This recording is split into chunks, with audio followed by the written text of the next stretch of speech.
الحمد لله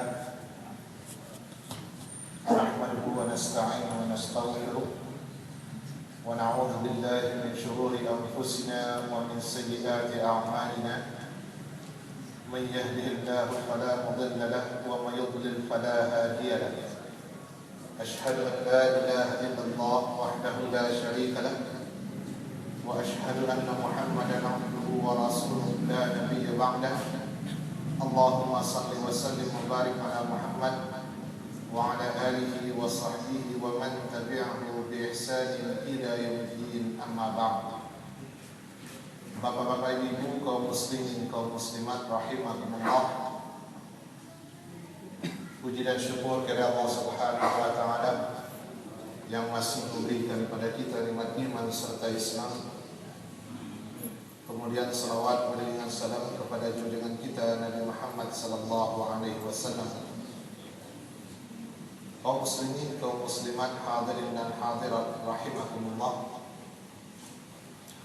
Seperti biasa, kita menjawab beberapa pertanyaan yang disampaikan melalui SMS dari saudara-saudara kita. Dan pertanyaan yang pertama adalah, apa hukumnya memakai nada dering muratal Al-Quran dan azan? Hal ini sudah dimuzakarahkan oleh Majelis Ulama Indonesia Sumbar, ya wilayah Sumbar, di mana memakai nada dering yang seperti itu tidak ada masalah. Nah, selama itu dijaga dan tidak dilecehkan. Karena ada orang yang bersemangat untuk menunjukkan bahwasanya apa yang dia lakukan ya identik dengan agamanya, ingin menunjukkan simbol-simbol agamanya, silakan. Tetapi kalau seandainya semangat itu tidak ditunjang dengan ilmu yang cukup, justru yang akan tercapai adalah sesuatu yang tidak dia inginkan, kontraproduktif. Nah, oleh karena itu bapak dan ibu yang memakai nada dering yang murattal Al-Quran atau azan, maka jangan sampai dia berbunyi di tempat-tempat yang tidak patut terdengar ya doa dan zikir, seperti di tempat buang hajat. Kemudian tidak patut terdengar ketika kita melaksanakan salat berjamaah, walaupun nada deringnya adalah ayat kursi misalnya. Tapi ketika salat kita berbunyi yang seperti itu, maka matikanlah. Nah, kalau bisa dijadu serupa itu silakan, tidak ada masalah. Akunya sedang buang hajat, azan dulu, ya, anda mematikan. Habis itu yang screen circle-nya lafaz Allah, lafaz jalalah, artinya itu background-nya itu Allah Taala, Tabaraka wa Taala, macam-macam. Dibawa ke tempat buang hajat tanpa mematikannya. Nah, harusnya kita jaga supaya lafaz tersebut, kemudian doa dan zikir tersebut, termasuk ayat suci Al-Quran, memang didengar di tempat-tempat yang seharusnya, tidak pada tempat yang tidak dianjurkan kita untuk membaca dan mendengarnya. Nah, jadi jaga. Kalau tidak bisa dijaga, kita khawatir dia justru jatuh kepada apa yang dilarang oleh Allah dan Rasulullah sallallahu alaihi wasallam. Bolehkah memakai masker ketika sholat? Silakan. Ini pertanyaannya sampai ketika asap masih ada, ya tidak ada masalah. Apalagi kalau ada keperluan. Yang bermasalah itu bagi perempuan yang berihram. La tantaqibul mar'ah al-muslimah, ya la tantaqibul mar'ah al-muhrimah, ya wa la talbasul al-quffazain. Perempuan yang sedang berihram tidak menutup mukanya dan tidak memakai kedua tangannya itu sarung tangan. Nah, ini membuktikan bahwasanya wajah itu bukanlah aurat, pergelangan sampai ujung jari itu kan bukan aurat. Kalaupun akan disebut juga perhiasan wanita, maka dia termasuk perhiasan yang biasa nampak, illa ma zahara minha. Nah, jadi memakai masker dalam salat tidak ada masalah. Apalagi yang bertanya itu dia bertanya karena ada keperluan memakainya pada waktu itu. Nah, tapi kalau tidak ada keperluan, tentu lebih afdal dia tidak memakainya. Apakah boleh kita melakukan salat taubat setiap hari karena kita selalu merasa banyak berdosa? Merasa banyak berdosa itu boleh-boleh saja seandainya bisa mendorong bapak dan ibu untuk memperbanyak amal saleh. Tapi terlalu merasa diri ini banyak dosa sehingga memutuskan rasa optimis kalau Allah mau mengampuni kita, itu tidak boleh. Kalau dipikir-pikir ya, kalau jodoh sehari itu dulu sudah tinggal rasul saya. Abiko setan ni nyuwas-waskan awak tadi. Sehingga muanya salat taubat setiap hari yang Nabi sendiri tidak mencontohkan. Adapun dalam masalah salat taubat, hadisnya adalah hadis riwayat Imam Abu Daud atau Imam Tirmizi juga dari Abu Bakar As-Siddiq radhiyallahu anhu, anna Rasulullah sallallahu alaihi wasallam qala ma min 'abdin yuznibu dhanban thumma yatawaddau wa yusalli rak'atayn thumma yastaghfirullah illa ghafara lahu thumma tala hadhihi al-ayah wallazina idza fa'alu fahishatan aw zalamu anfusahum zakarullah fastaghfaru li dzunubihim. Surat Ali Imran ayat 135. Tidak ada seorang hamba yang melakukan dosa setelah itu dia berwudu lalu melaksanakan salat 2 rakaat, kemudian setelah itu dia beristighfar meminta ampun kepada Allah, melainkan Allah akan mengampuninya. Nah, kemudian Nabi membaca surat Ali Imran ayat 135 yang artinya, dan orang-orang yang apabila mereka melakukan fahisyah, perbuatan keji, au zalamu anfusahum, atau mereka zalim kepada diri mereka sendiri, zakarullah, mereka segera ingat Allah dan mereka segera minta ampun untuk dosa-dosa mereka. Nah, kalau dicari dalam hadis, wajar saja ada 2 pendapat. Yang pertama, salat sunat taubat itu adalah salat sunat yang memang berdiri sendiri. Yang kedua, salat 2 rakaat yang dimakasih oleh hadis adalah salat sunat mutlak. Ada itu. Kalau salat sunat taubat berdiri sendiri, berarti ada salat tersendiri untuk bertaubat. Kalau makna salat 2 rakaat di siku mutlak, berarti asa selesai apa jibu membuat dosa, ingat ke Allah, minta ampun ke Allah. Nah, sesudah itu awak lakukan salat yang mungkin awak kerajuan ketika awak melakukan dosa tersebut. Ya, bisa jadi ada salat waktu itu salat duha waktu itu, bisa jadi awak selesai salat fardu. Ya, intinya meminta ampun tu nak mesti ada salat sebelumnya. Bisa saja salat itu adalah salat fardu atau salat yang biasa Bapak Ibu kerajukan. Tidak mesti dikhususkan salat sunat taubat. Ya. Satu hari dah bakal latihan segala model itu. Boleh dah mengkhususkan hari Senin. Tapi jam balik, siap tu mandi dulu. Atau siap salat taubat tu asubi lo 70 kali baca salawat. Itulah dia cerita dia. Anak model-model tu dah disebut dalam hadis yang sahih. Ya. Jadi dosa yang dimaksud dalam hadis kata para ulama adalah dosa besar. Ya, bukan dosa kecil. Dosa kecil banyak cara menghapuskannya. Ya, dengan bersalaman, dengan berpuasa sunat, dengan menjaga salat fardu, kemudian dengan membaca subhanallah wa bihamdi subhanallahil azim 100 kali setiap sore, itu juga akan habis. Ya, Bapak dan Ibu melangkah ke masjid dan berwudu sempurna sebelum melangkah ke masjid, menghapuskan satu dosa setiap langkah. Jadi banyak untuk menghapus dosa kecil itu. Bahkan tak terhitung caranya. Nah, tapi kalau dosa dan invokasi sampai pakai solat sunat taubat, itu adalah dosa-dosa besar. Nah, dosa-dosa besar itu kategorinya dosa atau perbuatan yang dilarang, yang pelakunya diancam mendapatkan siksa di akhirat, atau perbuatan yang dilarang yang pelakunya mendapatkan ancaman tidak dimasukkan ke dalam surga, atau perbuatan yang dilarang yang pelakunya diancam untuk mendapatkan hukuman di dunia, atau dosa besar itu adalah perbuatan yang dilarang yang pelakunya diancam mendapatkan laknat, kemurkaan, atau kalimat-kalimat yang bernada bermakna Allah tidak suka, Allah benci dan lain sebagainya. Kalau basabok dia apa jibu perangai-perangai dan pelakunya dapat dan nampak tadi, itu kategori dosa gadang. Dianjurkan salat sunat taubat, diwajibkan bertaubat. Jadi jangan tabalik, jadi sangko salatnya jadi wajib, taubatnya jadi sunat. Enggak. Nan taubatnya wajib, ya, nan salatnya sunat. Nah, perlu diingat Bapak Ibu bisa bertaubat kepada Allah kapan saja. Wa istighfar ke Allah bisa selesai salat fardu, bisa selesai salat sunat yang lain, dalam kondisi apapun awak bisa istighfar. Jadi janganlah dibuat-buatan acara khusus, waktu khusus dan lain sebagainya.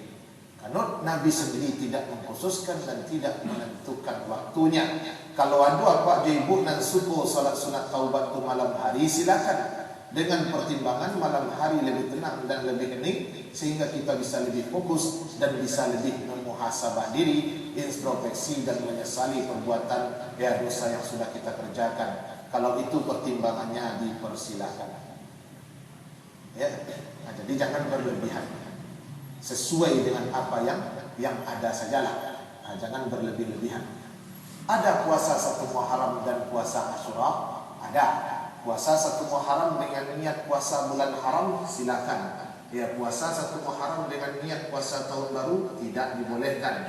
1 Muharram dengan niat puasa menyambut tahun baru Hijriah tidak dibolehkan. Tapi 1 Muharram untuk puasa bulan haram itu silakan. Tanggal 1, tanggal 2 sampai tanggal 25 mau puasa bulan haram, silakan. Sampai lagi bulan itu mau puasa bulan haram, silakan.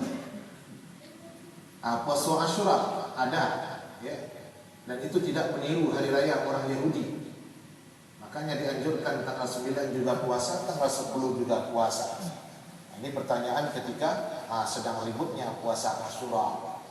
Nah, ada orang yang ingin mengatakan, ya, kita dilarang memperingati Asyura. Awak tak disuruh memperingati Asyura, awak disuruh puasa hari Asyura. Kalau memperingati Asyura, Asyura itu hari raya orang Syiah, itu nyetulah dari raya orang lain. Ketika orang mengecek tak perlu diperingati Asyura itu, maka sebenarnya malah cuy-cuy diri serupa orang Syiah itu tak ada cerita. Memotong roti ke pisau saya makruh dia. Ini memotong kepala anaknya dah hari lah. Kan aneh lah cara dia. Nah, oleh karena itu awak puasa Asyura artinya hari ke-10 bulan Muharram, memperingati selamatnya Nabi Musa dari kejaran Firaun dengan bala tentaranya, bukan memperingati terbunuhnya cucu Nabi di padang Karbala. Itu berbeda. Ya. Nah, jadi kalau ada orang yang ngecek jan Asyura itu maksudnya nan Syiah itu. Ayo kita puasa Asyura itu maksudnya sarupo dari kerajaan di Bani Israel. Nabi Musa selamat, mereka mensyukurinya. Nabi pun memerintahkan sahabat untuk berpuasa pada hari ke-10. Lalu nanti ada sahabat yang bertanya, bukankah ini meniru apa yang dirayakan orang Yahudi? In kana al-'amul muqbil la sunnat tasya'. Kalau tahun depan masih ada kesempatan untuk berpuasa Asyura, sungguh aku akan berpuasa hari ke-9. Maka swino tidak hari ke-10 saja, hari ke-9 iyo juga. Jadi dianjurkan Tasu'a dan Asyura. Nah, itu supaya salamai wak dari perdebatan, tidak dituduh sama di puasa orang Yahudi. Sabantalai ada pemilu, jadi ada yang menawarkan aku jadi anggota KPPS. Seandainya mau terima, apakah termasuk pendukung demokrasi dan penentang syariat Allah, Ustaz? Bagi orang yang menentang demokrasi, Anda akan disebut penentang syariat Allah. Bagi orang yang membolehkan demokrasi, kita tidak akan disebut penentang syariat Allah. Dan kedua pendapat itu ada. Ya, mengalih. Ya, dari Anda mengecen demokrasi menentang syariat Allah karena demokrasinya murni serupa yang dikecen di orang Yunani. Kekuasaan itu di tangan rakyat, manusia yang menentukan walaupun untuk merubah hukum Allah. Yang membolehkan demokrasi artinya ada sebagian nilai demokrasi yang dibolehkan dan selaras dengan Islam, seperti penunjukan pemimpin itu oleh rakyat, tidak diwariskan turun-temurun. Kemudian hukum, keadilan dan hakim itu berdiri independen, tidak bisa diintervensi oleh pemerintah dan penguasa. Kemudian musyawarah untuk mencapai keputusan yang terbaik yang bisa diterima oleh semua anggota atau semua pihak. Itu nilai-nilai yang ada di demokrasi yang dalam Islam itu tidak ada masalah. Cuman masalahnya demokrasi yang dipakai kini ada yang dipakai untuk merubah aturan Allah. Makanya dari satu sisi betul mengejar menentang syariat Allah, dari sisi lain betul tu kalau menolak lihat dari demokrasi itu hal-hal yang dibolehkan saja. Jadi dalam masalah demokrasi ada yang menolak secara total, ada yang menerima boleh-boleh total, ada yang al-intiqai, menerima nan patrik diterima, menolak nan patrik ditolak. Akhirnya Pak Ibu masuk kanan lima. Ya, itu deh. Nah, jadi satu lah. Kalau bertanya dulu satu lah. Aku ada orang ngecek yo pendapat itu dulu. Jadilah anggota KPPS yang jujur. Ada satu untuk berbuat curang. Ini sistem mau tidak mau itu lebih bisa. Kalau ingin dirombak sistem itu secara cepat, ayo mandi darah. Mudarat yang lebih besar akan kita dapatkan. Nah, sementara yang dirubah, ya masih bisa diperjuangkan dengan jalan tanpa menimbulkan mudarat yang lebih besar tersebut. Selama awak masih bisa dari balapang dado, tak ada masalah. Tapi kalau awak masih karif fanatik dalam pendapat masing-masing, itu bisa jadi nanti darah sepulan itu halal, darah dan ngecek halal itu halal pula. Nah, kalau ada orang awak kecek murtad keluar dari Islam atau yang kafir, ternyata tidak sempurna awak kecekan, maka baliaklah perkataan itu kepada orang yang mengatakannya. Ancak dan cari gara-gara.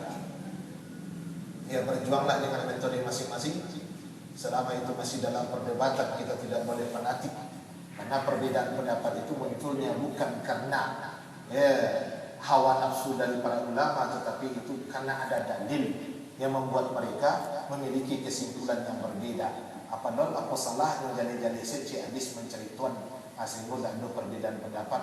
Allah ingin menguji bapa dan ibu dengan perbedaan pendapat. Siapa di antara hamba-hambanya yang tetap bisa berkasih sayang walaupun ada perbedaan pendapat. Nah, jadi ulama yang membolehkan bukan secara total nilai-nilai yang ada dalam demokrasi itu mereka terima, tapi mereka intiqai, mereka pilih dan mereka pilih mana nilai yang bisa diambil, yang tidak dicampakkan. Nah, makanya ada yang mencarikan demokrasi itu padanan katanya dengan syura, atau demokrasi dengan syura tidaklah sama. Ada perbedaan-perbedaannya, ada persamaan-persamaannya. Nah, itu betul, ya. Boleh bagi orang yang mengatakan boleh, tidak boleh bagi orang yang mengatakan tidak boleh. Nah, selanjutnya, bagaimana hukum menggadaikan sawah? Sementara hasilnya semua untuk yang memegang gadai sampai sawah tersebut ditebus kembali. Ini pertanyaan berhubungan dengan pembahasan kita sebelumnya.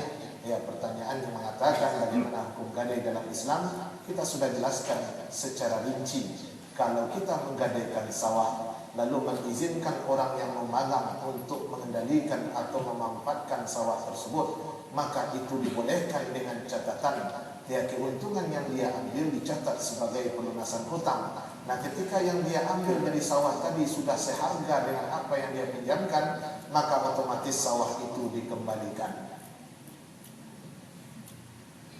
Ya, kalau tetap dia kelola sampai ditebus kembali, padahal yang dia pinjamkan, yang dia dapatkan dari sawah itu sudah berlipat ganda dari apa yang dia pinjamkan, maka kelebihannya akan dihitung sebagai riba, bukan dihitung sebagai keuntungan. Yang berhak dia ambil hanya sebesar yang dia pinjamkan, lebih dari itu jatuhnya kepada riba.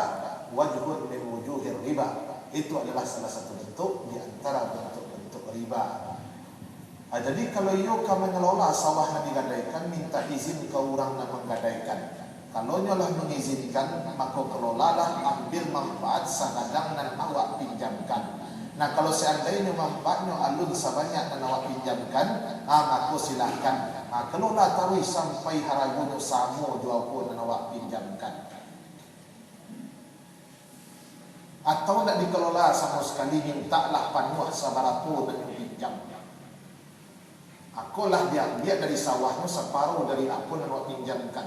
Awak minta kayaknya panuaju dibayar hutang tu serupa dengan pinjam. Apa dohal kelebihan dari sawah yang kelola tu kemana? Tentu kelebihan dari peminjaman lain. Tu namanya itu. Kalau begitu Ustaz rugi waktu dia mengamuah. Namanya akan lain. Siapa ngecana awak rugi? Pikiwa di balian segitu tu. Rugi di mana tu? Cuma dia awak cangok tu gitu. Ya, ingin piti balik segitu, awak ingin lo dapat sawah dan dikelola sekian banyak. Macam mau tambah kapitalis. Anak model tu gadai tak boleh ya. Ya. Sampai sawah tu ditabui, sampai bilo. Tak tahu. Masa karat waktu nak capek tu minta di mana beli hutangnya. Lah sakit kari kok nampaknya kau nan kamu mungkin mati kok penyebabnya kan ada tang itu ada pikir ibu aman tu bagi karena ahli waris ibu kok kalau mati lah ahli warisnya ya aman tu bagi ahli waris akhirnya 7 turunan tak terbiaya bagi hutang tu hutang nomor itu tapi ada jaminan jangan menyangkut kalau menggadai awak ada wajib bayar hutang dah atau salah kadang matinya abok lotang nanti bayi di akhirat jumpa pahala hanya kumpulkan mungkin yang orang pahala tu susah payah bayangkan pahala tu dapat kalau yang ikhlas dalam beramal amalan saya kadang-kadang tak sesuai sunnah Nabi ikhlasnya kadang-kadang tidak ada pula aja akan dibayar paling-paling dosa dan sambuah tu bertambah banyak di dosa orang yang puan ke dosanya tidak jadi hati-hatilah aku dulu celai saya disuruh membeli barang harga di pasaran 50.000 tapi di Ambo Sang Tiang Mago terbalik 40.000 lalu lu kecam di Ambo Sang 50.000 harganya boleh tu tentu dah boleh itu mengicu atau bukan ya nyambung Sang Tiang iya kan mengicu tu mengecehan sesuatu tak sesuai kenyataan ini yang salah kasihnya Ustaz dia beti 50.000 bari beli atau ke barangnya atau nananuan yang ya sudah yang sudah betul waktu ada ngecek yang tak sesuai kenyataan banyak saja itu jujur paling rendah tingkit paling rendah itu nak masuk sedikit tadi kalau bisa aja Nabi bisa diserbu itu yang kejujuran yang tinggi itu contohnya serupa kisah Yunus bin Ubaid menjual baju harga 200 dirham sampai 100 dirham lalu dia suruh kemanakannya dikadai ada keperluan lalu datang orang Arab Badawi orang Arab pedalaman pelosok ini piti banyak kan tak pandai bagaimana di contoh dia ingin beli baju anan kemanakan Yunus bin Ubaid kok di paraguannya baju tu dan ragu 200 kok ada orang ngecek kan kok mau balik perhati dirham. Dia senang ni macam dia aku rancak mah. Hanya pakiran surang harago, nak batanya barang balik aja. Apa nur baju tu? Alah aduan dia tu. Kau 200 kau perhati. Hanya bersedia membeli tanpa berdutu orang menjual. Tanpa sumpah-sumpah palsu. Tanpa dia bumbu-bumbu. Kau barang sangat rancak dah ada dah.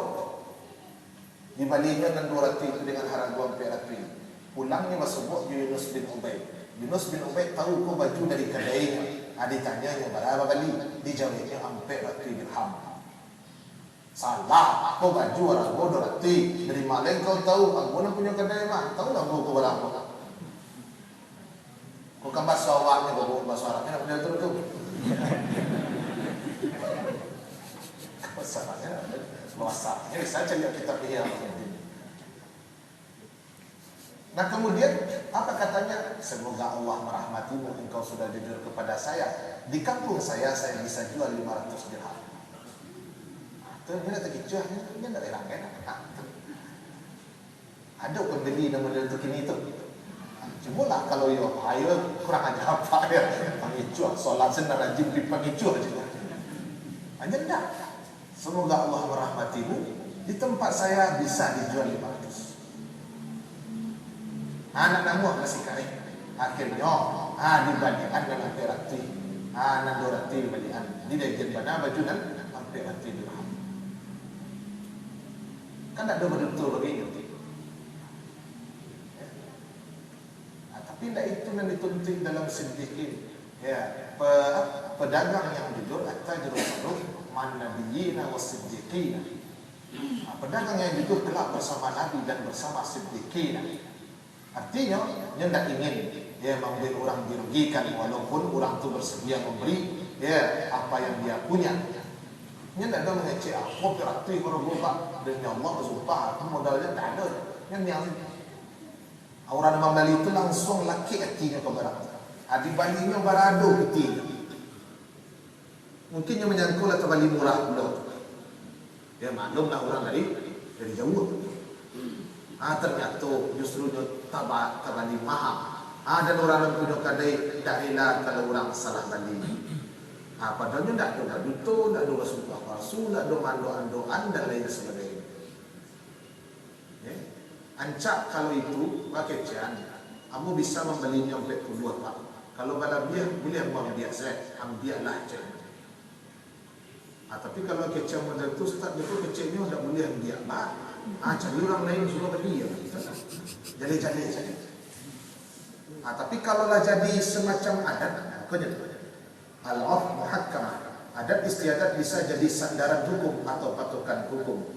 Jika di suatu daerah itu sudah menjadi adat, menjadi kebiasaan yang dikenal oleh masyarakat, siapa yang disuruh untuk membeli barang dan dia bisa membeli dengan harga yang lebih murah dari apa harga yang ditetapkan oleh orang yang mengamanahkan, kalau menurut kebiasaan di daerah sana atau menurut adat di sana, itu sudah menjadi milik orang yang membeli, silakan, tidak perlu sampai itu. Kalau di daerah awak ada semacam adat atau urf, tradisi yang mengatakan bahwasannya setiap perantara atau setiap agen makanya dapat 25% dari apa yang jual, otomatis ada orang tahu, ya sudah berlaku tu. Kalau dapatnya komisi 10% memang itu aturan yang berlaku, walaupun tak perlu diuuhkan, diperdakan, tapi orang tahu saja, ya sudah. Nah, kebiasaan yang seperti itu bisa jadi sandaran hukum. Tapi kalau tak ada ajan, ya, jadi kalau 50 beli itu, kamu bisa beli 50 apa? Lebihnya untuk buat tidak? Atau kan dipangan lebihnya kan disedekahkan? Oh ya sedekahkan salah, sedekahkan saya kamu boleh bayar, jadi tidak sedekah. Aku kau sampai beruntung. Kalau inginnya kamu makan 10 atau 10.000 ya, ayam betul. Orang nan bagi amanah tu jangan sampai pilih lah. Orang lah menolong awak. Nan 10 hendak lu bisa lebih. Tidak kelebihan. Jadi jangan sampai ya kebakilan seseorang memberi awak akhirnya tidak sabar sehingga melanggar apa yang Allah larang. Tidak bisa apa ibu beralasan nyo dia sampai pilih begitu salah. Anda bisa ya nyo dia zalim mau begitu salah. Kalau memang itu hak awak, Anda bahaya. Kau kan alun tentunya giat kau pak. Alun tentu lu ada orang kebiasaan selalu pernah menjalankan tadi. Tapi kalau mengicuhnya model ikut, itu nama icuh sebenarnya, itu ambil hak saja. Awak karajo di sini, itu gaji awak 150.000. Tapi nang gaji 150.000 itu nang jadi hak awak, itu nang gaji. Kemudian ada orang yang mau utang ke atasan awak kau 150.000. Dan tu kirim kawan aku tolong bayar hutang kamu ke atasan engkau 150.000. Ambillah piti 150.000 tu awak. Karena awak ada 150.000 ribu. Tu ndak ada. Tapi kalau tu ndak hak awak, jangan ambil tu. Seperti itu. Kalau memang awak model tu dizalimi. Jadi kan banyak model itu. Ya sudah terus terang saja. Mudah-mudahan keterus-terangan dan kejujuran kita melunakkan hatinya. Seorang yang sudah menetap di Makkah asal Mina, jika pulang kampung tak mau makan di rumah keluarganya untuk menghindari makanan dari harta pusaka. Entah siapa penerus dan pemilik yang berhak menerimanya tidak jelas. Lain jawab harta pusaka jadi rebutan. Mana model itu seperti? Ya model itu bakalan menemukan. Ya tak ada satu orang kini makan harta pusaka. Boleh harta pusaka itu kan ada yang berhak di sini. Cuma dia awak kurang setuju dia nak jalih kepemilikan itu. Sehingga apakah diwariskan atau nanti itu tidak jelas. Tapi aturan membagi harta pusaka menurut kebiasaan kan sudah ada. Cuma teorinya saja yang bagus, tapi prakteknya tidak begitu. Justru ketidakjelasan status itu yang membuat di dalam keluarga terjadi persengketaan, ya perang, ya sesama keluarga dan lain sebagainya. Syekh Khatib Al-Minangkawi pernah mengatakan kalimat seperti itu. Saya tidak pernah pulang karena saya tidak suka di kampung, karena di kampung itu hartanya tidak jelas. Itu kecil beliau itu. Tapi kalau nyetuduh awak sadu makan harta itu nak muarat. Kan tidak sedenyo kaum muslimin disiko dan model itu. Nah, jadi ya harta pusaka terus ini pun majelis ulama dengan pemerintah ingin membuat undang-undang masalah harta pusaka yang disesuaikan dengan aturan waris dalam Islam. Anak nado baru nan biasa pak ibu danga kalau pusaka tinggi dibagi menurut adai pusaka rendah baru dibagi menurut faraid. Nah, itu dari mana aturan dan model itu? Atau pusaka kos yang punya besi ini orang punya yo sudah matinya bagi enak itu lah karena pembagian warisan itu harta yang ditinggalkan oleh orang dan meninggal harta yang dimilikinya oh ini nak ini punya berarti nak ini punya sudah kecian nak ini punya aku punya bersama sudah duduk bersama apa jatah surang-surang jalihkan lalu aku nolak makanlah yang masing-masing menjadi hak kita kan jadi model tu Pokoknya kau teorinya start kau untuk orang yang tak punya. Nah, kalau orang anggotanya tu punya sering orang ubah.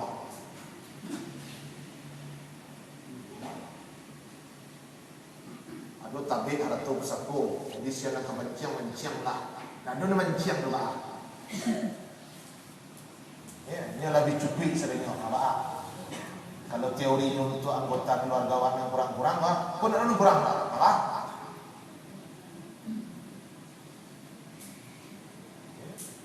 Itu teorinya kan milik bersama dimanfaatkan lebih yang kurang. Nah, tapi awak dan kurangku ingin kurang sekali supaya bisa makan atau saku sekali. Nah, sementara mau tidak mau hak orang lain ada. Nah, jadi kalau ingin kamu mensubsidi pihak yang kurang, ambillah cara lain yang lebih galih caranya.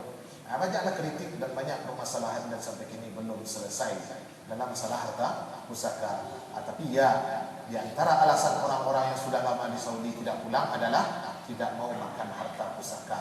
Nah, jadi kok pulang dulu apa jangan tersinggung loh. Itulah pendapat.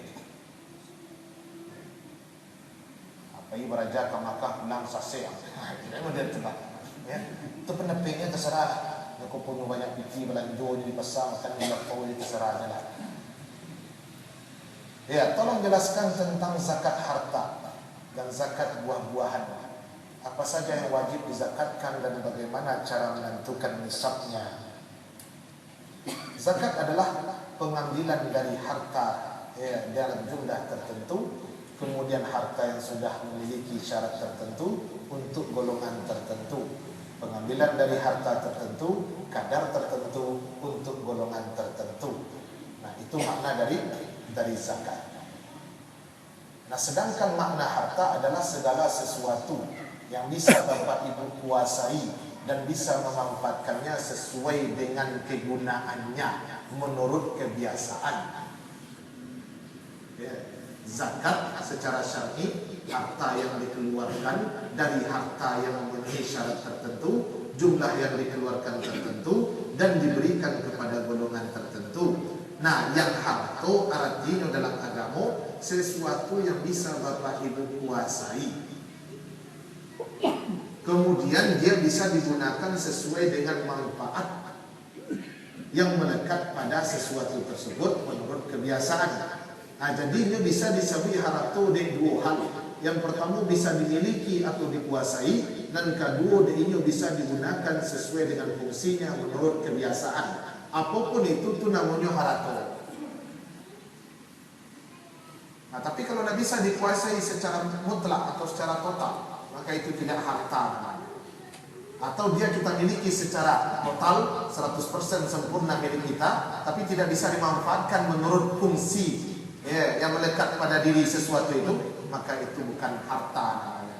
Nah, jadi bisa kuasui, bisa manfaatkan. Nah, itulah yang disebut dengan harta.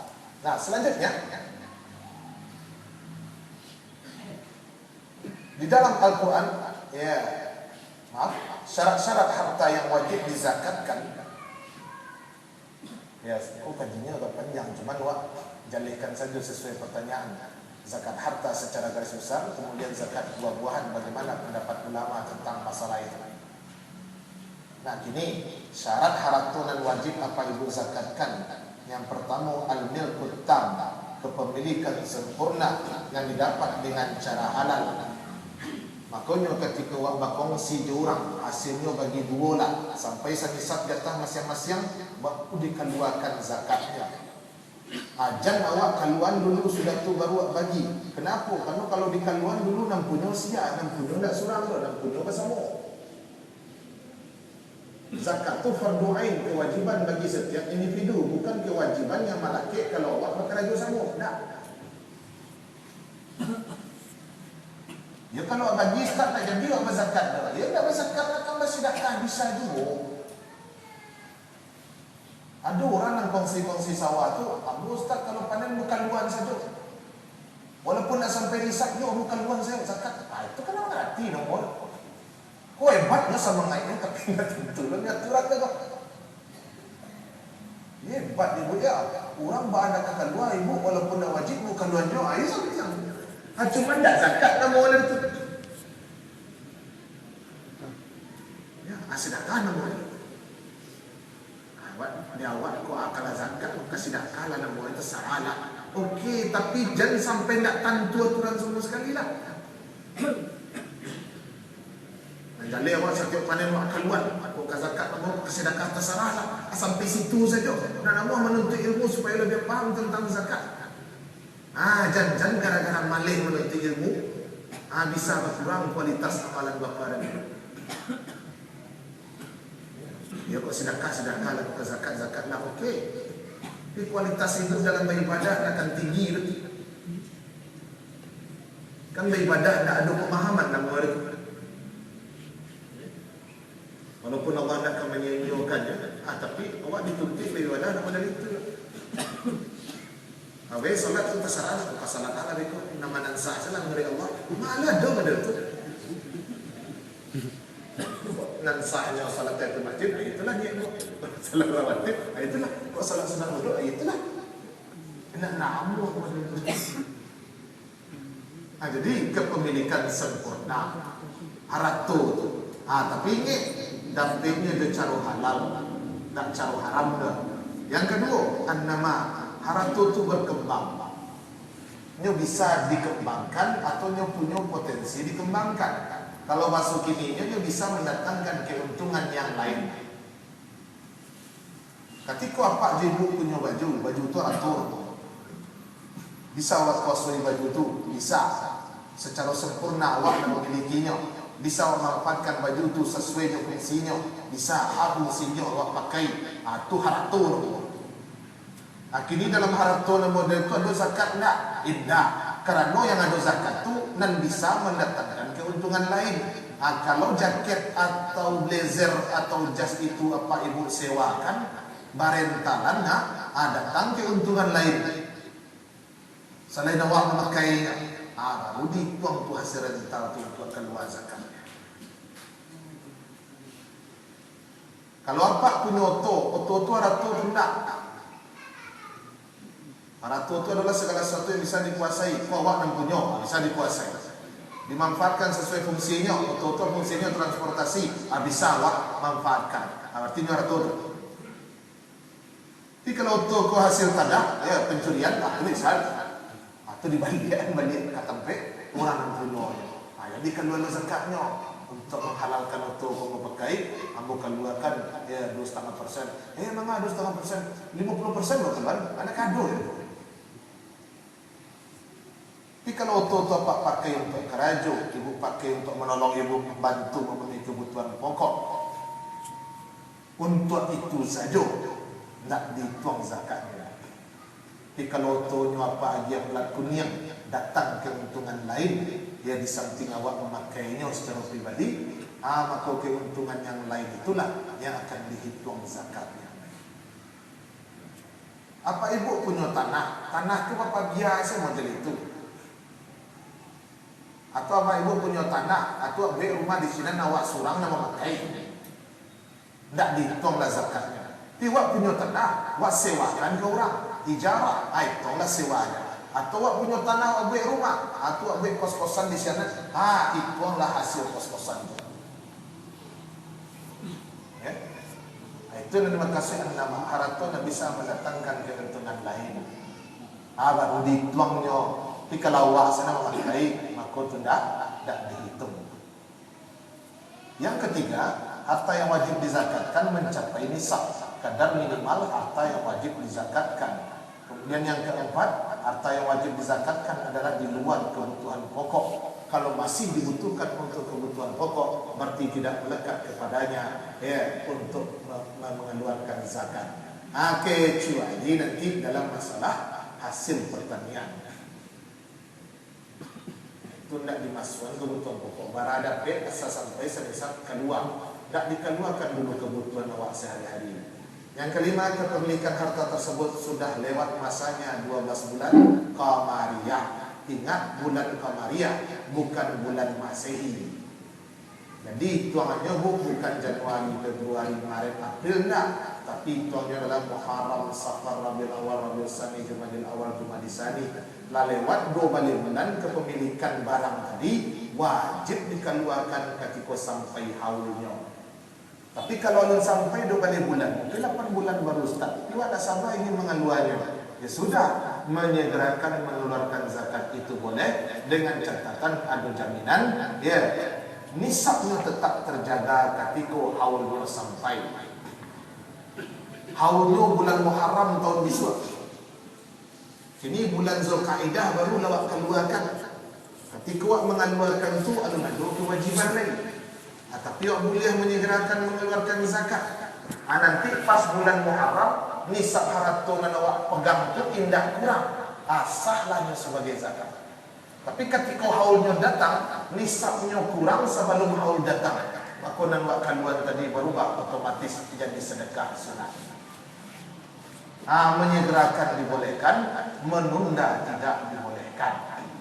Nyoha orang haulnya tiba bulan Muharram, tu bayar bulan Ramadan, awak tunda sampai 7 bulan. Awak menunda tu punya orang.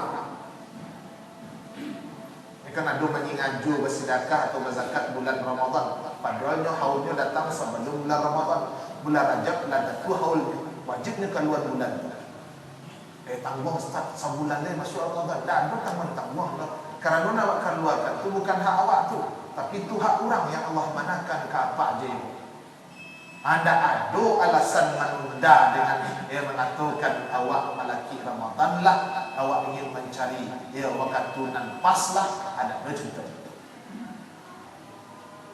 Jadi sampai senisab dah otomatis wajib keluar. Harus sampai haulnya kecuali zakat pertanian. Kemudian harta itu kepemilikannya sempurna, bukan milik bersama. Makanya ia tidak ada zakat dari harta bersama. Kemudian didapat dengan cara halal. Ini bisa mendatangkan keuntungan yang lain.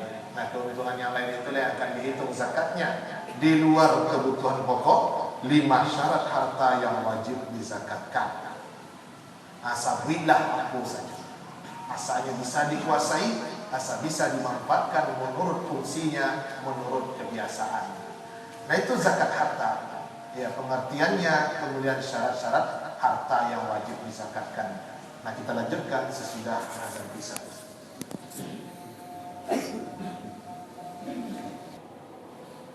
Selanjutnya pendapat para ulama tentang zakat buah-buahan. Zakat hanya ada pada hilqah dan syair, kemudian kurma dan kismis. Dan ini adalah mazhab dari Abdullah bin Umar dan yang lainnya dari kalangan tabi'in. Jadi apa jibunan kayu dari ladu itu tak keluar zakat. Dari beras bagai tak keluar, dari padi bagai tak keluar. Karena pendapat ini mengatakan dari 4 hal saja. Hilqah, biji gandum, kemudian syair, gandum itu sendiri, kemudian kurma dan kismis. Kismis ini adalah anggur kering. Kalau anggurnya bukan kismis atau bukan anggur kering, alias anggur basah, maka itu tidak keluar. Karena anggur basah itu tidak tahan lama. Nah ini pendapat pertama, tidak ada zakat kecuali dari 4 hal itu, khusus itu saja. Nah kemudian zakat wajib dikeluarkan dari segala sesuatu yang menjadi makanan pokok dan bisa disimpan. Kalau ini pendapat Imam Malik dan Imam Syafi'i. Apapun bentuknya, dia jadi makanan pokok. Ketika tidak dalam kondisi darurat, dalam kondisi memilih, dalam kondisi normal-normal saja dia menjadi makanan pokok, itu wajib keluar zakatnya. Kemudian dia bisa disimpan, berarti tahan lama. Nah, itulah buah-buahan yang bisa jadi zakat keluar. Nah, kemudian seluruh apa yang ditumbuhkan oleh Allah di muka bumi, ya, baik dia bisa disimpan, tidak bisa disimpan, dia makanan pokok atau bukan makanan pokok, bisa ditimbang, dipintal atau tidak bisa, terserah. Yang jelas apa saja yang Allah tumbuhkan di muka bumi dan ada usaha manusia untuk menanam, menumbuhkan dan menjaganya, maka semua jenis yang Allah tumbuhkan itu wajib manusia keluarkan zakatnya. Nah, itulah tuh pendampingannya. Makanya banyak orang yang menolak kitab, bukan banyak ya, ada ulama yang menolak kitab fikih zakat karangan Syekh Yusuf Al-Qaradawi, karena beliau di dalam kitabnya dia memegang pendapat Imam Abu Hanifah. Asal itu Allah tumbuhkan di muka bumi dan bapak ibu bisa kaya dengan hal tersebut sampai bisa kadar minimal harta yang wajib kita penuhi supaya wajib mengeluarkan zakat, dan memang ada usaha kita untuk menanamnya, bukan tumbuh sendiri. Maka apapun tumbuhan, apapun buahnya, apapun biji-bijiannya, wajib keluar zakat. Dan ikulah yang dipacing beliau. Sementara mazhab yang lain selain mazhab Imam Abu Hanifah tidak seperti itu. Kasusnya sama juga zakat fitrah, boleh dibagi juti. Mazhab selain mazhab Imam Abu Hanifah tidak membolehkan. Sedangkan mazhab Imam Abu Hanifah membolehkan. Nah, apa yang Imam Abu Hanifah pilih, itulah yang dipilih oleh Umar bin Abdul Aziz. Ya, dari semua tumbuhan keluar zakat, asal ada usaha manusia di sana. Jadi kalau tumbuh dengan sendirinya tidak ada usaha manusia, sudah tidak ada zakatnya. Nah, di dalam firman Allah surat Al-Baqarah ayat 267, A'udzubillahi minasyaitonir rajim, Bismillahirrahmanirrahim. Ya ayyuhallazina amanu anfiqu min thayyibati ma kasabtum wa mimma akhrajna lakum minal ardh. Wahai orang-orang yang beriman, infakkanlah dari yang baik-baik apa saja yang kamu usahakan dan dari apa saja yang telah kami keluarkan untukmu dari bumi. Anfiku kok disiko zakatkanlah, bukan sedekah sunat disiko. Bahasa zakat itu dalam Al-Quran ada sedekah, ada infak. Anfiku, infakkanlah artinya zakatkanlah dari apa saja yang baik-baik yang merupakan hasil usahamu. Jadi kalau tidak elok di hasil dan haram itu tidak keluar zakatnya. Kewajiban awak mengembalikan kepada nantinya. Dan keluarlah zakatnya dari apa saja yang kami tumbuhkan dari dalam perut bumi. Jadi tumbuhkan dari Allah di muka bumi, akan keluarkan keluarlah zakatnya. Berarti ayat umum saja. Saya nak tumbuh, buah-buahan lah, sayur-sayuran lah, sampai sini sama. Kayu apa ibu itu? Halal cara dapat keluar zakat. Aduh hadis dia Ibnu Majah, hadis itu bermasalah saudara. Tidak ada sedekah dalam sayur mayur, tidak ada sedekah dalam hijau-hijauan, tidak ada sedekah dalam masalah batis, cimangko, kemudian taruang dan lain sebagainya. Jangan kamu khususkan keumuman ayat itu diterima sudah, karena hadis itu bermasalah perawi. Jadi makanya walaupun mayoritas, apalah contohnya mayoritas itu kadang kalau diadu dalilnya, tentunya mana? Nah, di dalam surat Al-An'am, wa huwa allazi ansha'a jannatin ma'rushat wa ghayra ma'rushat والنخل والزرع مختلفا أكله والزيتون والرمان متشابها وغير متشابه كلوا من ثمره إذا أثمر وآتوا حقه يوم حصاده ولا تسرفوا إنه لا يحب المسرفين. Allah yang menjadikan kebun-kebun yang berjunjung dan yang tidak berjunjung, kemudian pohon kurma, tanaman yang bermacam-macam buahnya, zaitun dan delima yang berupa bentuk, yang serupa bentuk dan warnanya dan tidak sama rasanya, makanlah dari buahnya yang bermacam-macam itu bila dia berbuah, dan tunaikanlah haknya di hari memetik hasil atau di hari panen dengan memberikannya kepada orang miskin alias keluarkan zakatnya. Dan janganlah kamu berlebih-lebihan, sesungguhnya Allah tidak menyukai orang yang berlebih-lebihan. Surat Al-An'am ayat 141. Apa kata Ibnul Arabi? Qadhi Abu Bakar Ibnul Arabi, salah seorang ulama dari kalangan Malikiyah. Ya, Imam Abu Hanifah berdalil dengan ayat ini secara zahir dan sangat jelas zahirnya. Sesudah Allah bercerita bahwasanya Dia yang menciptakan tumbuh-tumbuhan, buah-buahan, baik yang bentuknya sama atau yang berbeda, baik rasanya yang sama atau berbeda, pokoknya semua buah-buahan yang bermacam-macam itu Allah yang tumbuhkan. Allah ingatkan, keluarkan zakatnya ketika panen. Kalau you hanya ingin buah tertentu saja, maka dalil perkhususannya. Oh, Nabi Nadu menyebut buah delima itu wajib dikeluarkan zakatnya.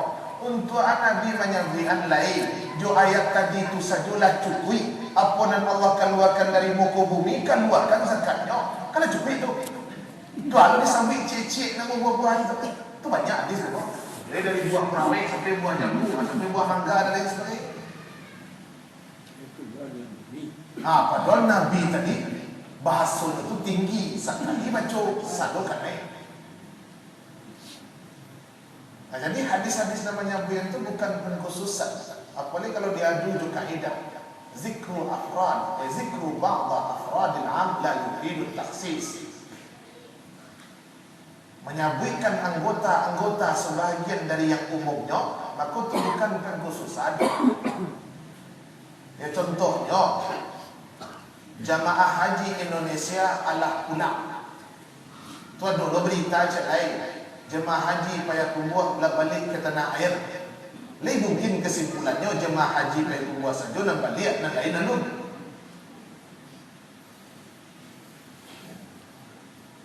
Itu kesimpulannya. Ya, jemaah haji Indonesia sudah pulang ke tanah air.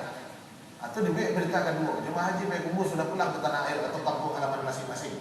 Ada kemungkinan kalau kesimpulannya yang balik masih hanya jemaah haji payah kumbuh saja. Nah, lain. Tak itu. Jemaah haji payah kumbuh lah balik ke kampung masing-masing, itu bukan membedakan dia dengan jemaah haji yang lain. Itu hanya penguatan saja, menyebut ulang saja tu, bukan mengkhususkan jemaah haji siku saja dalam pulang tak.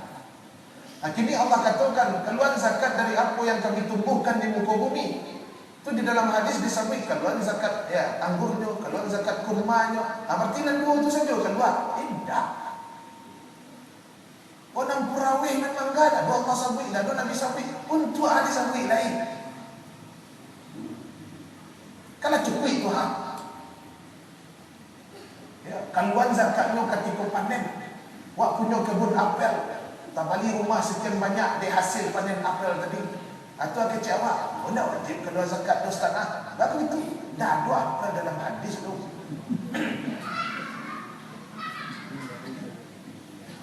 Ale mangga, ini tak balik rumah si sampai nisabnya 85 gram mek atau nisab pertanian 520 kg bareng.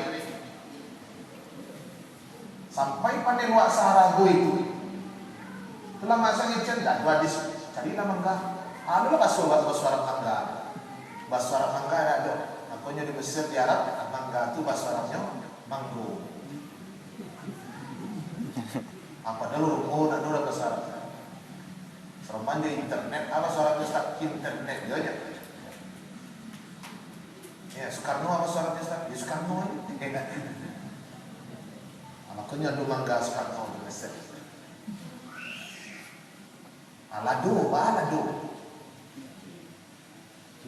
Petani kafe, kayu menuju kafe. Lalu lama aslinya ngecek. Abu ya kayu, di kafe nak sampai lama di sana. Ditumbuhkan dari muka bumi. Asalmu kasusnya coba doa. Ya, Allah Maha Mulia, Maha Hidup. Allah enggan membiarkan Bapak Ibu kalau berdoa angkat tangan pulang dengan tangan hampa. Enggan, artinya lebih diijabah kalau angkat tangan. Itu dalil umumnya.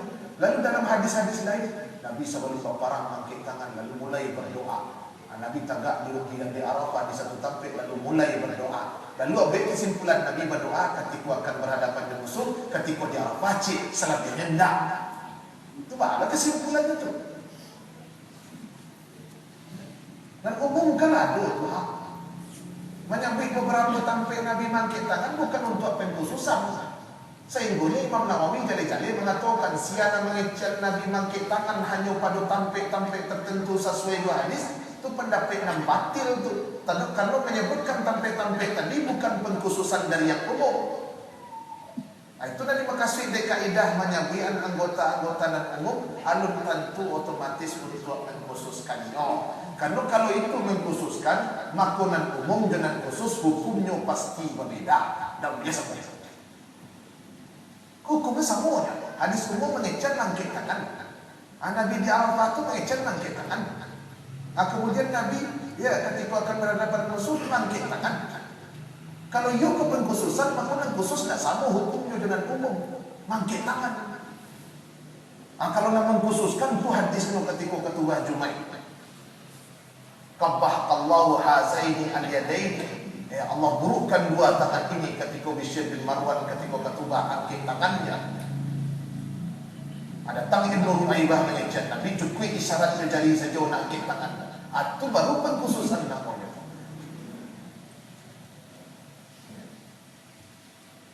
Orang kini kan semakin ibu jarak tu. Jadi bahadak kakak luar. Ayo sebuahlah pendapat itu. Ayo kita susah ulama ada di keluar zakat kalau kayu di lanur, di hotel ada, di timur. Sebilah. Tak ada sebut tu dalam hadis saja. Makanya berani mengatakan pendapat yang kuat dia satu dan tumbuh di muka bumi. Ya Allah temukan dan ada usaha awak di sini.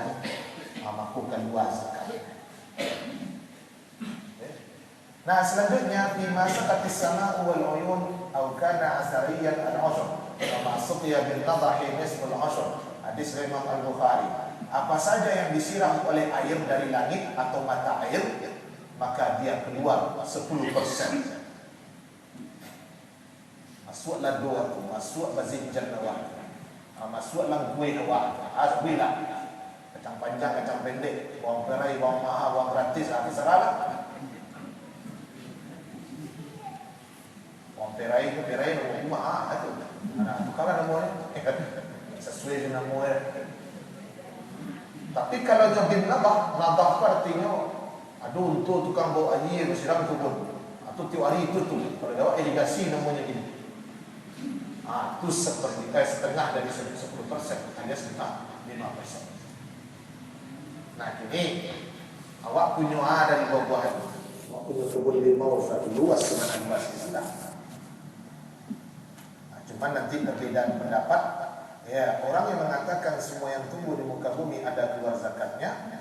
Ada perbedaan pendapat tentang buah-buahan yang tidak tahan lama, yang tidak bisa disimpan dalam baitul mal untuk dibagikan kepada orang yang berhak terima zakat. Sebab kalau disimpan lalu suaju akhirnya terbuang.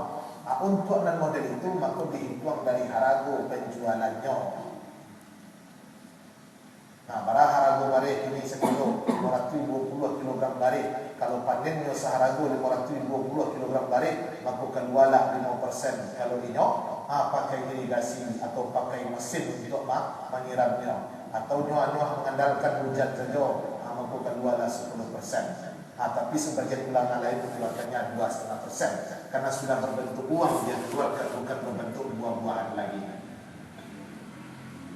Ayo sampai di sini lah nanti dalam masalah nisabnya nanjalih 5 wasak 60 sak. 60 sak itu berapa? Satu sak 2,176 kilo. Kalilah 62. Satu sak. Satu sak yang jadi kesimpulannya 652 kg bareh dalam bentuk gabah. Sesudah diolah jadi beras, berkurang 30% lebih kurang, jadi 520 kg. Itu yang banyak dipakai kalau untuk nisab pertanian, buah-buahan dan perkebunan. Cuman untuk anda tahan lama baca. Nah, ditujuan dari ulama haragunya udah gitu itu. Haragu penjualannya waktu itu.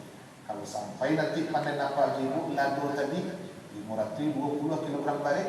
Kalau balik haragu kini sekilo 10.000, dia tahu lah 5 juta 200. Ala itu capai haragu lado na dapat lewat segitu, keluarkanlah 10%.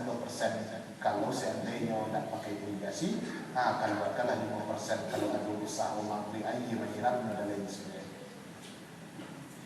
Nah, itulah zakat buah-buahan seperti itu juga. Hasil pertanian juga seperti itu. Ya, terakhir, benarkah kita diperintah untuk berpindah-pindah dalam melaksanakan salat? Hadisnya riwayat Imam Ahmad dan Ibnu Majah.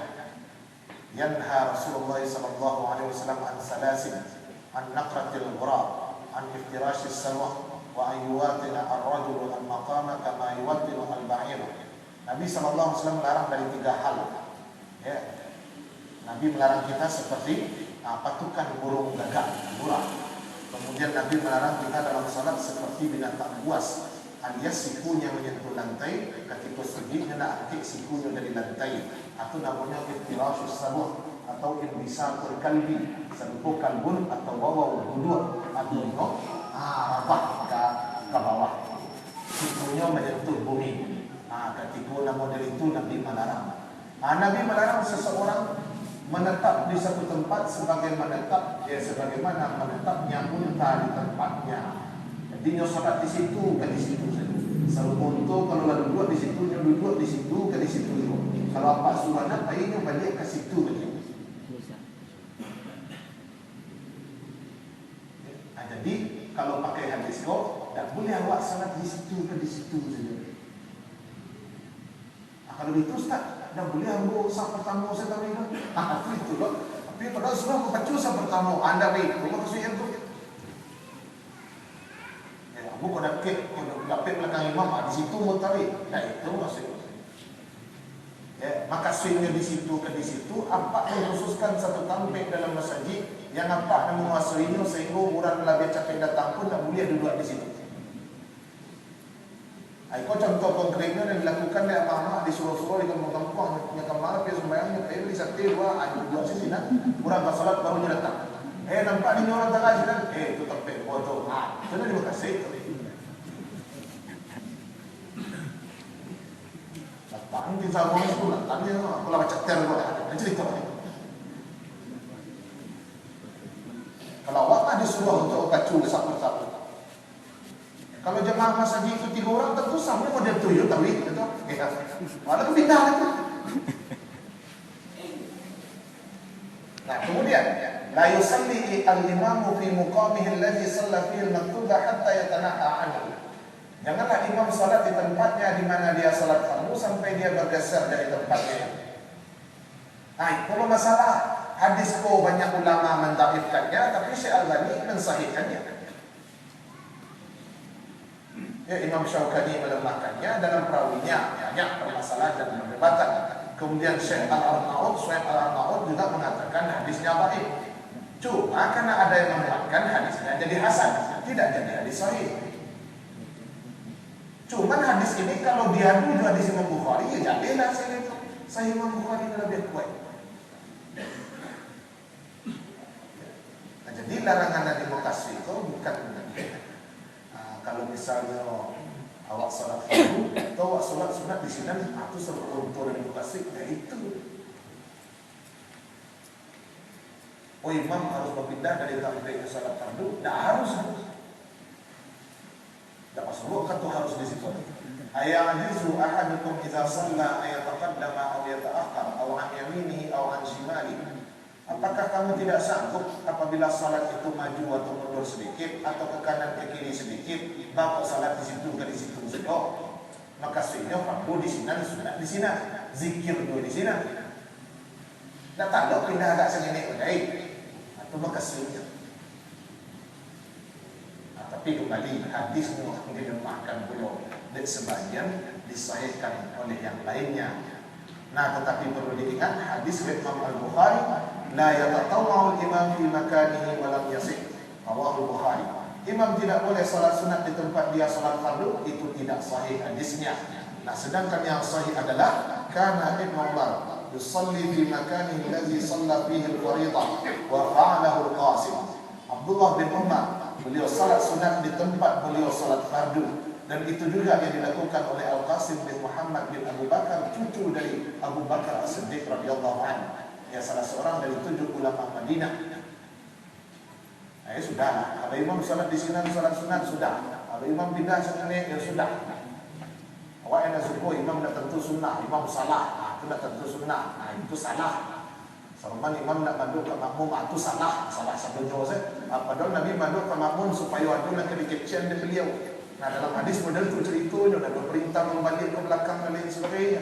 Yang ada cerita Nabi selesai solat mandu ke kami, Nabi tanya, siapa mengecen hujan turun di musim hujan makanya syirik. Kecillah Allah telah menurunkan hujan dari langit.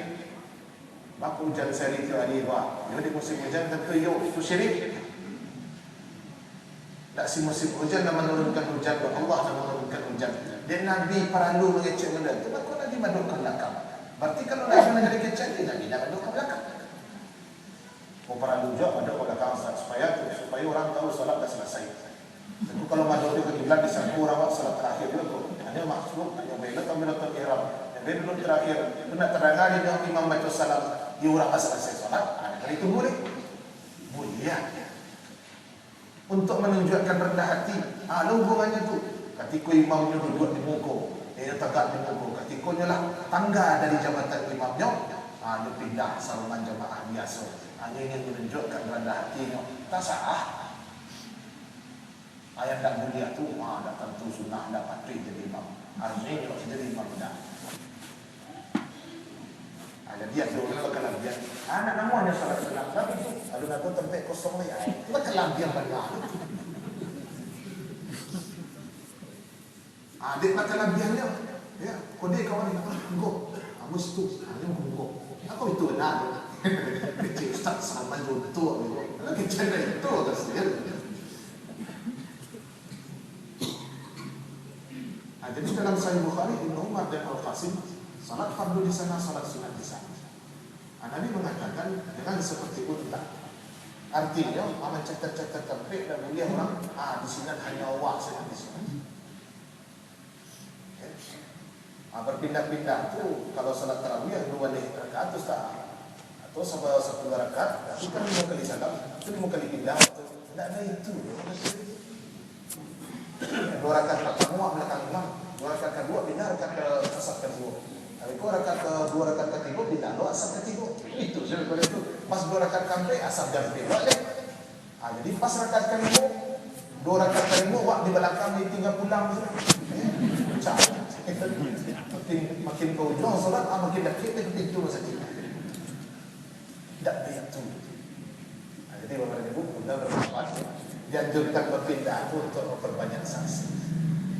Ya, kalau tak akan ada batu, ya, pepohonan, buah-buahan, manusia, insan, hewan yang mendengar azan kecuali nanti menjadi saksi. Tapi itu juga nak ada tampil di muka bumi, kau yang apa itu sulit di sini, kecuali yang akan jadi saksi. Itu sebenarnya. Dia kecambah dia bukan keharusan. Bahkan dalam waktu tertentu perlu juga menunjukkan tak perlu pindah. Kalau pindah itu bukanlah kewajiban. Mudah-mudahan dengan begitu orang paham hukumnya dan tidak berlebihan. Itulah beberapa pertanyaan masih tersisa mungkin dalam pendalaman masalah ya zakat buah-buahan, tapi secara garis besar itu bisa kita sampaikan. Astagfirullahaladzim. Wassalamualaikum warahmatullahi wabarakatuh. Waalaikumsalam.